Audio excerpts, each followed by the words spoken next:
fears may be unfounded. Tell me about this. Okay, well, I think we do have a full screen of a graphic map. that a map that if we can pull up, that would be. I guess we don't. So tell me about who's on Bosnia. Okay. It's a long list. Yeah, it's a long list. Our allies: Turkey, Jordan, Iraq, Pakistan, Afghanistan, Oman, UAE, Bahrain, Kuwait, Saudi Arabia, Jordan, Israel, and Egypt. All have Patriot missiles that are facing Iran. And when you look at the map, which we don't have, sure. it creates it's kind of a U shape or a crescent shape.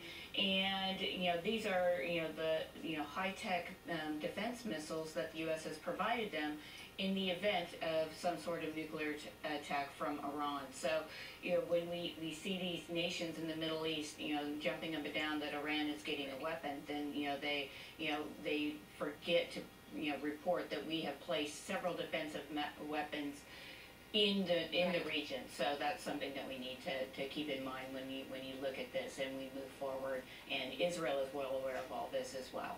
What are we doing to ensure Israel that we are indeed on their side? Yeah, well, I just think that the fact that we have, this is U.S. weapons that we've placed in the Middle East. So those weapons alone and the billions of dollars that we've put in the Middle East should reassure Israel that we're at least protecting their issues. I mean, they are in the region. They do have to get along with their neighbors, but that's something that they need to remember that the United States has already employed numerous defensive measures as well. So and another issue that we're operating, this Eagle Resolve, is a new exercise. And it's going to take place later this month, and it's the largest exercise in the entire region ever for the United States, and we're working with all of our allies in the Middle East, and that could be a precursor to some sort of war with Iran, or at least some posturing by the United States and our allies to show us that we're serious about paying attention to what they're doing in Iran. Now talk to me about their defense programs overseas. Well, currently the United States is the #1 weapons trafficker. I mean, not trafficker, but we're selling the most weapons, and we continue to do so. In Abu Dhabi last week, they had a weapons, I guess, like a Comic-Con type show where everybody goes out in the defense industry sure. and sells their latest wares.